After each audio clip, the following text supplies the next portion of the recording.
नमस्कार दोस्तों और स्वागत है आपका आपके अपने ही YouTube चैनल बीएड एग्ज़ाम पर।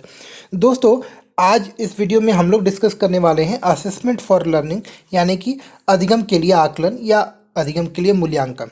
तो ये जो सब्जेक्ट है अपने आप में थोड़ा टफ होता है। कारण ये है कि यहाँ पे आपको ज़्यादातर टेक्निकल मैथमेटिकल टर्म्स, साथ ही साथ ऐसे टर्म्स जो कि टेस्टिंग यानी कि परीक्षण से संबंधित, आपके आप बोल सकते हैं इवैल्यूएशन से संबंधित या जांच से संबंधित, इसमें बहुत सारे ऐसे थियरीज़ हैं, बहुत सारे ऐसे कॉन्सेप्ट्स हैं। तो थोड़ा सा आपको इसको ध्यानपूर्वक पढ़ना है। लेकिन अच्छी बात क्या है, इसका सिलेबस काफ़ी लिमिटेड है, क्वेश्चंस काफ़ी रिपीट होते हैं। और इम्पॉर्टेंट बात कि अगर आप थोड़ा सा न्यूमेरिकल क्वेश्चन यानी मैथमेटिक्स वाले जो स्टैटिस्टिक्स के क्वेश्चन हैं, अगर आप उसको थोड़ा बहुत मेहनत कर लेते हैं तो आप इस सब्जेक्ट में काफ़ी अच्छे अंक ला सकते हैं, क्योंकि यहाँ पे सारा कुछ टू द पॉइंट होगा। कंटेम्प्रेरी इंडिया और चाइल्डहुड एंड ग्रोइंग अप जैसा यहाँ सिलेबस ज़्यादा वास्ट नहीं है, कहने का मतलब काफ़ी ज़्यादा डिटेल में नहीं है। माफ़ करिएगा, कंटेम्प्रेरी इंडिया में तो नहीं, लेकिन हाँ असेसमेंट फॉर लर्निंग के अलावा आपके जो दूसरे एक सब्जेक्ट है psychology of learner learning and teaching, तो childhood and psychology of learner learning and teaching, यहाँ पर आपको सिलेबस ज़्यादा मिलता है। खैर बात करते हैं अभी। तो यहाँ पर अभी मैंने कुछ इंपॉर्टेंट क्वेश्चंस आपके लिए सेलेक्ट किए हैं जो कि आपको देख लेने चाहिए, और इन क्वेश्चन को ज़रूर तैयार कर लें दोस्तों, क्योंकि ये क्वेश्चन हर साल बार बार रिपीट होते हैं। आप प्रीवियस ईयर के क्वेश्चंस और कुछ बहुत सारे इंपॉर्टेंट क्वेश्चंस की लिस्ट भी मैंने अपने चैनल पे पोस्ट की हुई, तो आप प्लीज़ उनको ज़रूर चेक करें। ऐसा नहीं होता है कि वो हर साल आपको नए क्वेश्चन की लिस्ट चाहिए होगी। वही क्वेश्चन है जो कि मैंने बहुत देख कर समझ कर और आपके एग्ज़ाम की नेचर को, प्रकृति को देखते हुए उसको मैंने सेलेक्ट किए हुए। तो वो क्वेश्चन इस बार भी उतने ही मतलब इम्पॉर्टेंट हैं, उतने ही ज़रूरी हैं जितना कि पिछले साल वाले स्टूडेंट्स के लिए थे। तो आप उनको ज़रूर से तैयार कर लें।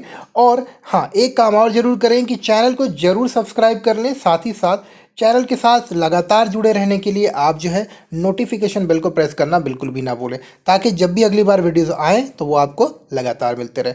चलिए बात कर लेते हैं अभी के इस क्वेश्चन की।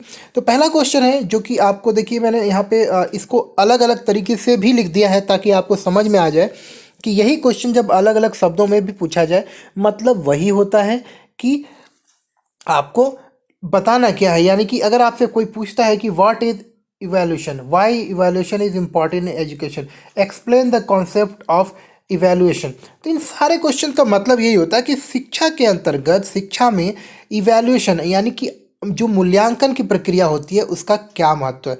तो आपसे पूछा है कोई कि शिक्षा में मूल्यांकन क्यों महत्वपूर्ण है, शिक्षा में मूल्यांकन का क्या महत्व है, मूल्यांकन की अवधारणा को व्यक्त करें या मूल्यांकन की अवधारणा की व्याख्या करें। अगर इनमें से कोई भी आपसे एक क्वेश्चन पूछा जाता है, इसका मतलब एक ही है कि आपको बताना है कि मूल्यांकन क्या है और ये किस प्रकार से शिक्षा की प्रक्रिया में, पढ़ाने की प्रक्रिया में एक टीचर को, एक स्टूडेंट के लिए किस तरह से ज़्यादा उत्तरदायी बनाता है, ज़्यादा रिस्पॉन्सिबल, किस तरह से टीचर को मदद करता है अपनी शिक्षण प्रक्रिया को और ज़्यादा प्रभावशाली और इफेक्टिव बनाने में। तो आइए समझते हैं, इस क्वेश्चन के आंसर को भी देखते हैं। और यहाँ पे ध्यान रखिएगा, ये क्वेश्चन मैंने आपके 2 नंबर के क्वेश्चन के हिसाब से भी लिखा है, और मैं आपको यहाँ डिटेल में बताने का प्रयास करूँगा, जिससे कि आप अपने 15 नंबर के क्वेश्चन और 8 नंबर के क्वेश्चन भी, जो कि आपको 500 शब्दों में और 200 शब्दों में लिखने होते हैं, कर सकते हैं। तो आइए क्वेश्चन को आगे बढ़ते हैं और डिस्कशन को आगे बढ़ाते हैं। तो देखिए दोस्तों, इवैल्यूएशन की जो आपसे जब पूछे 2 नंबर में, तो आपको सीधा सीधा ये जो डेफिनेशन है मैंने लिखा है, आप इसमें से लिख सकते हैं। तो मूल्यांकन क्या है, देखिए इंग्लिश हिंदी दोनों में, मैं हिंदी से स्टार्ट करता हूँ।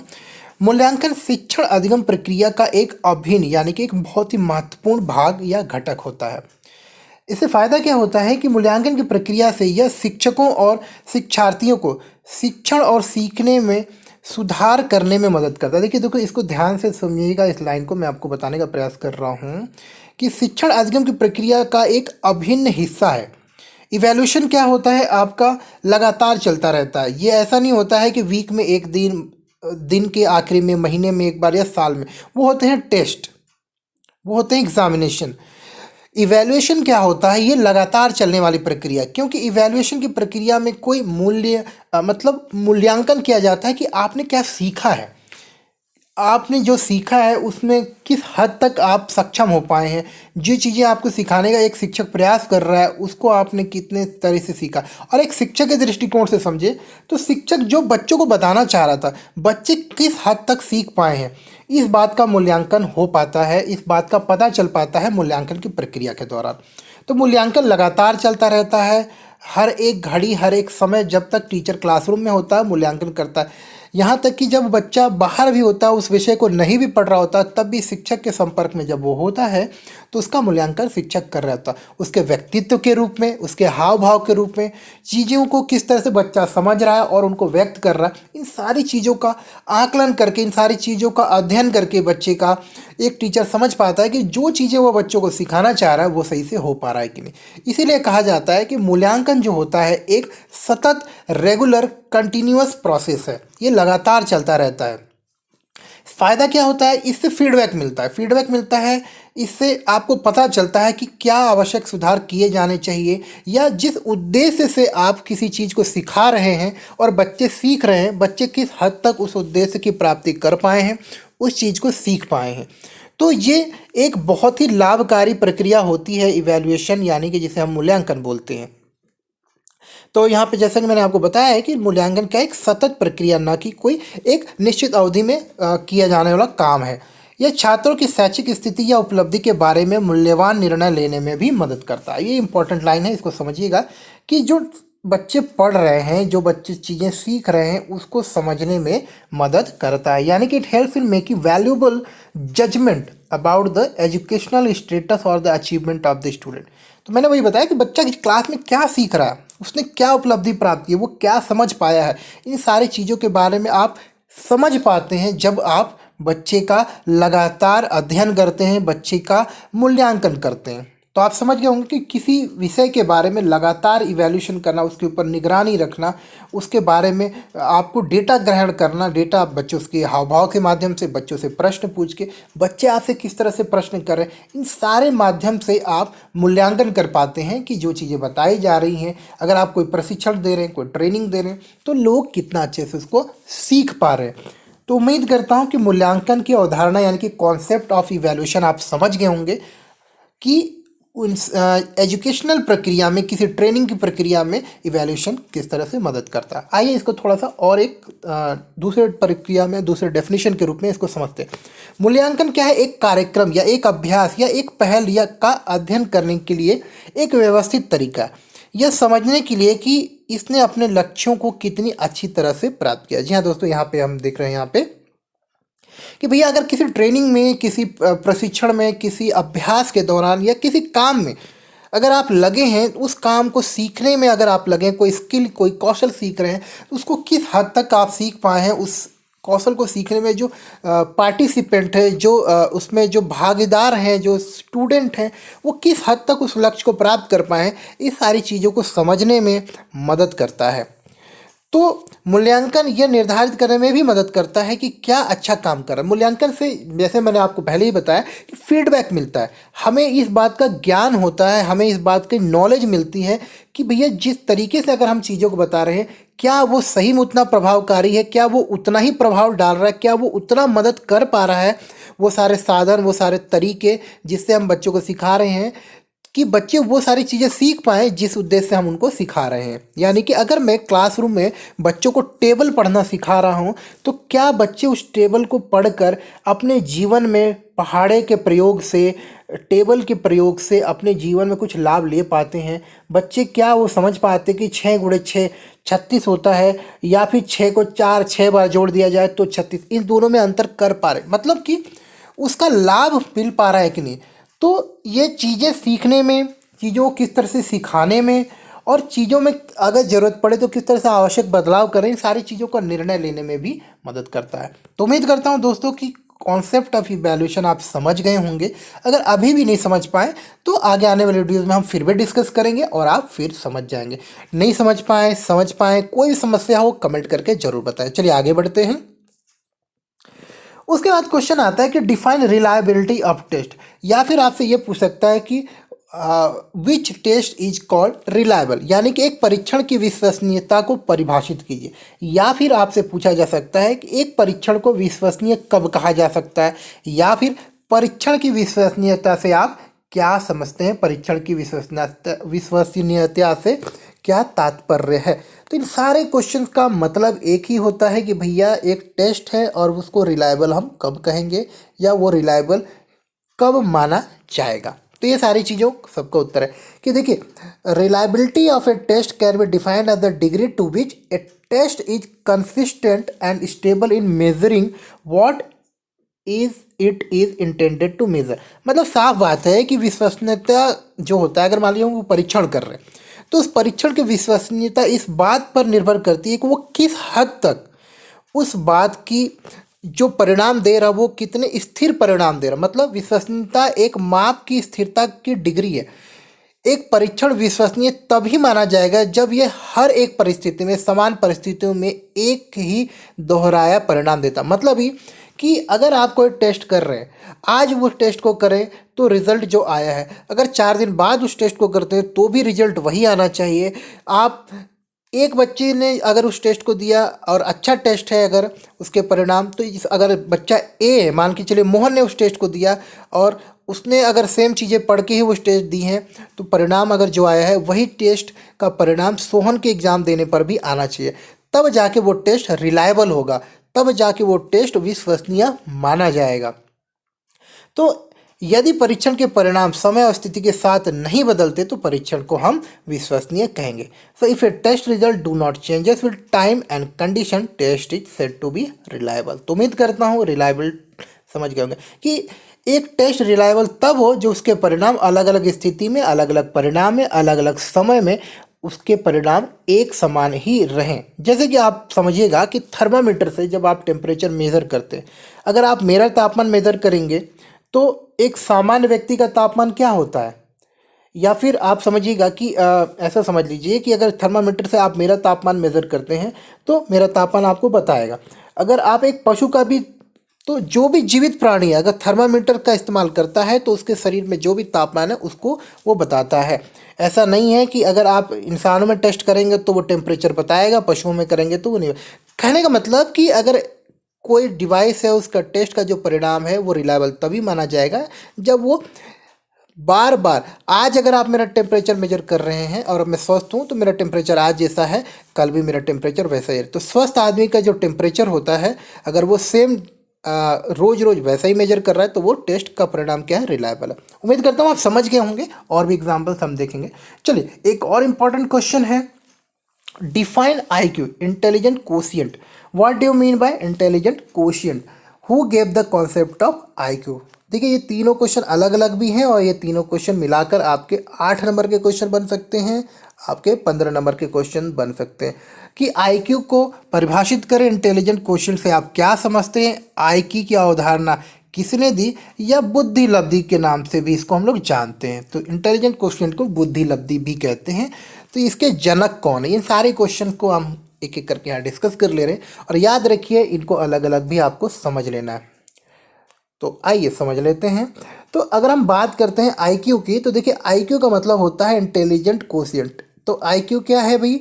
IQ is an acronym for intelligent quotient. And intelligence quotient is a total score derived from a set of standardized test or subtest designed to assess human intelligence. मतलब कि intelligent quotient एक संक्षिप्त रूप है, मतलब एक, जैसे नहीं बोलते हैं कि इसका छोटा फॉर्म, जैसे मतलब ओके को क्या बोलते हैं, ओके का आपको पता है फुल फॉर्म क्या होता है, ऑल क्लियर, लेकिन उसको शॉर्ट में क्या बोलते हैं, ओके। तो इसी तरह से इंटेलिजेंट क्वोशिएंट को शॉर्ट में हम लोग क्या बोलते हैं, IQ। यह किसी भी व्यक्ति के आप समझिएगा कि उसकी जो इंटेलिजेंस है, उसकी जो बौद्धिक क्षमता है, उसको मापने का एक तरीका है। इसमें क्या करते हैं, कुछ टेस्ट होते हैं, उन टेस्टों को जब लोग देते हैं एक आयु वर्ग के अंदर, जब उस टेस्ट को कराया जाता है तो उसके अगेंस्ट उस टेस्ट के परिणाम, उस टेस्ट को जो लोग देते हैं वो जो स्कोर उसमें अर्जित करते हैं वो उनके इंटेलिजेंट क्वोशिएंट को प्रदर्शित करता है। तो अब इसको हम लोग देख लेते हैं। देखिए अब IQ आपको यह बताना है कि, देखिए यहाँ पे समझने का प्रयास करेंगे कि IQ आपको यह बताता है कि विशेष बुद्धि परीक्षण पर आपका स्कोर क्या है, यानी कि आईक्यू टेस्ट में जो भी अलग अलग टेस्ट होते हैं उन जब सारे टेस्टों को आप देते हैं तो उसमें आपका स्कोर क्या आया है। अक्सर ये आपके किसी एक स्पेसिफिक आयु वर्ग में, मतलब कि अगर मान लीजिए क्लास 8 तक के बच्चे हैं तो क्लास 8 के सारे बच्चों का आईक्यू टेस्ट लिया जाएगा और उसमें जो स्कोर आएगा वो आपके क्लास 8 के बच्चों का आईक्यू लेवल बताएगा। तो अक्सर आपके आयु समूह की तुलना में ही ये आईक्यू टेस्ट लिया जाता है। परीक्षण का औसत स्कोर 100 अंक और मानक विचलन 15 डेविएशन का होता है। डेविएशन जो होता है ना, मतलब विचलन, कि मान लीजिए जैसे बोलते हैं कि क्लास 8 में है बच्चा, 100 को स्टैंडर्ड माना जाता है, 100 को रेफरेंस, कि 100 में से आप कितने अंक लेकर आए। स्टैंडर्ड डेविएशन का मतलब कि अगर मान लीजिए किसी को हम लोग बोल रहे हैं 100 आया है, मतलब 90 आया, तो हो सकता है उसमें 15 अंक ज़्यादा भी होगा इंटेलिजेंट और 15 पॉइंट वो कम भी इंटेलिजेंट हो सकता है। मतलब इसमें थोड़ा जो कम ज़्यादा नहीं बोलता, 19-20 का अंतर, वो जो है मतलब 15 पॉइंट का डेविएशन होता है। तो आप समझ गए होंगे कि आईक्यू क्या है। आईक्यू मतलब इंटेलिजेंट कोशिएंट, और ये किसी के बुद्धि की क्षमता को मापने का एक मैथमेटिकल तरीका है। अभी समझते हैं। अब देखिए इसमें जो दूसरा पार्ट पूछा गया है भाई कि बुद्धि लब्धि यानी कि इंटेलिजेंट कोशिएंट के जनक कौन है। तो आईक्यू क्या है, जर्मन वर्ड जो है इंटेलिजेंट कोशिएंट से लिया गया और इसका उपयोग पहली बार जर्मन मनोवैज्ञानिक जो थे जिनका नाम था विलियम स्टर्न। देखिए ये ध्यान रखिए कि नाम आपका ये बहुत इंपॉर्टेंट है कि आपको पूछा भी जाता है। विलियम स्टर्न, रुकिए जाइए एक मिनट, अच्छे से कर दूं मैं आपके लिए। तो विलियम स्टर्न ने 1912 में सबसे पहले इसका इस्तेमाल किया था, ये याद रखिएगा, विलियम स्टर्न ने। और हाँ, किया था, और उन्होंने इसका इस्तेमाल इसलिए किया था क्योंकि उन्होंने अल्फ्रेड बिनेट और थियोडोर साइमन द्वारा 20वीं शताब्दी की शुरुआत में जो स्कूली बच्चे हैं, जो छोटे छोटे छात्र होते हैं, स्कूल जाने वाले पढ़ने लिखने वाले स्टूडेंट हैं, उनकी बुद्धि का सफलतापूर्वक परीक्षण करने के लिए, उसके मापन करने के लिए, उनका आकलन करने के लिए कुछ तकनीक बनाई थी। उन तरीकों को लागू करने में, उन तरीकों को यूज़ करने में, उन तरीकों का आप बोलिए कि क्रियान्वयन करने के लिए आईक्यू का जो है इंटेलिजेंट कोशिएंट का इस्तेमाल किया गया था। उस इंटेलिजेंट कोशिएंट का जो तरीका है उसका इस्तेमाल किया गया था बच्चों की बौद्धिक क्षमता के आकलन के लिए। अब बात आती है कि भाई आईक्यू को फाइंड आउट कैसे करेंगे, आईक्यू को हम लोग कैसे कैलकुलेट करेंगे। तो आइए फॉर्मूला देखते हैं। देखिए बुद्धि लब्धि किसी बालक की वास्तविक आयु और उसकी मानसिक आयु के मध्य एक प्रकार का अनुपात होता है। अब समझिएगा यहाँ पे, देखिए बौद्धिक आयु और वास्तविक आयु दोनों चीज़ें मैं आपको समझा देता हूँ, कोई टेंशन की बात नहीं है। और उसमें हम लोग क्या करते हैं, आयु का करने के बाद देखिए, अब जैसे मान लीजिए मान लीजिए एक बच्चा है जो क्लास आपका 10th में पढ़ता है, तो उसकी औसत मान लीजिए अगर उसकी आयु जो है आपकी मान लीजिए 14 साल की है, ठीक है, क्लास 10th में पढ़ता है, 14 साल की है, और अगर वह ग्रेजुएशन के स्टूडेंट जो कि मान के चलिए 18 साल के स्टूडेंट हैं, उनके प्रश्नों को हल कर पाता है, तो बच्चे की जो आप समझिएगा यहाँ पे कि मानसिक आयु और वास्तविक आयु कितनी है, 14 साल, और मानसिक आयु कितनी हो गई, 18 साल, क्योंकि वो 18 साल के बच्चों वाला प्रश्न भी हल कर पाता है। तो यहाँ पे आप देखेंगे, यहाँ पे फॉर्मूला मैं आपको दिखा देता हूँ, बुद्धि लब्धि का फॉर्मूला, एक मिनट। अब देखिए, तो बुद्धि लब्धि क्या होगा, मानसिक आयु। यहाँ पे अगर मानसिक आयु मैं बोलूँ 18 साल के बच्चों का सॉल्व कर पाता है, तो बच्चे का 18 बटा जिसकी जो वास्तविक आयु है 14 साल, इन दोनों का अनुपात लेंगे और 100 से गुणा कर देंगे, तो आपको क्या निकल के आएगी, इंटेलिजेंट कोशिएंट। तो आप समझ गए होंगे कि किस तरह से mental as divided by actual as, इनका जो भी अनुपात आएगा गुणे, यानी जो भी निकल कर आएगा गुणे 100। तो ये फॉर्मूला होता है आपका। उम्मीद करता हूँ आप समझ गए होंगे। तो 3 चीज़ें विलियम स्टर्न ने सन 1912 में किया था।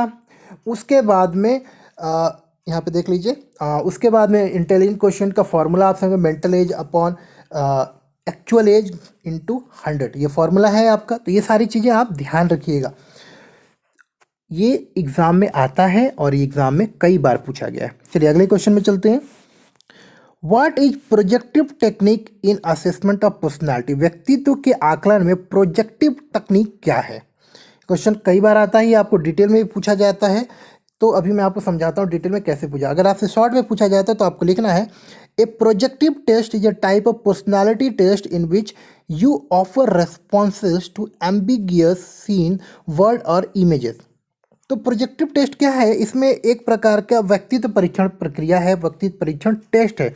इसमें क्या होता है, किसी व्यक्ति के सामने कुछ चित्र, कुछ दृश्य, कुछ ऐसी स्थिति रख दी, जैसे कुछ धुंधले धुंधले टाइप की इमेजेस रख दिए जाते हैं और उनसे पूछा जाता है कि भाई आप इनको देख के बताओ, आप क्या सोचते हो, क्या है ये आपकी दृष्टि में, ये क्या है, आपको क्या समझ में आ रहा है। इस तरह के कुछ प्रश्न किए जाते हैं। अब the goal of such test is to uncover the hidden conflict और the emotion that you project on to the test with the hope that these issue can be addressed through psychotherapy और appropriate treatment। तो इस तरह के परीक्षणों का जो उद्देश्य होता है दोस्तों, वो ये होता है कि आपके अंदर जो छुपी भावनाएं हैं, आपके अंदर जो कुंठा है, आपके अंदर जो भी चल रहा है, वो इन टेस्ट के माध्यम से जब आप बताते हैं तो जो मनोविज्ञान, जो साइकोलॉजिस्ट होते हैं, जो डॉक्टर होते हैं, आपके द्वारा बताई गई चीज़ों का आकलन करके आपके अंदर चल रही चीज़ों के बारे में, आपके अंदर अच्छाई, आपके कॉन्फिडेंस, आपकी सोच का आकलन करते हैं।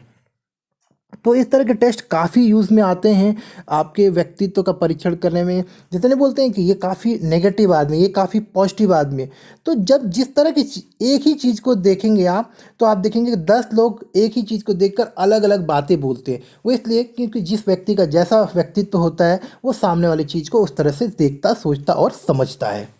अच्छा, तकनीक क्या है, कौन कौन से तरीके हैं जिससे कि प्रोजेक्टिव टेस्ट जो होता है पर्सनैलिटी का असेसमेंट के लिए वो होता है।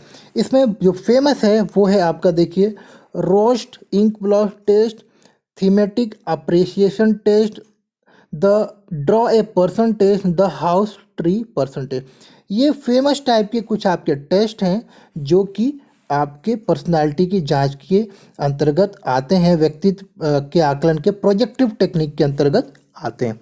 तो उम्मीद करता हूं दोस्तों कि सारे क्वेश्चंस आपको ठीक से समझ में आ गए होंगे। इसका पीडीएफ में डाउनलोड करने के लिए मैं आपको लिंक पे डिस्क्रिप्शन दे रहा हूं, आप वहां से डाउनलोड कर लीजिएगा। इस तरह से आगे इंपॉर्टेंट क्वेश्चन और भी आपको मिलते रहें, इसके लिए बिल्कुल भी नोटिफिकेशन बेल प्रेस करना ना भूलें। और मिलते हैं हम लोग फिर अगले वीडियो में, तब तक के लिए नमस्कार और धन्यवाद।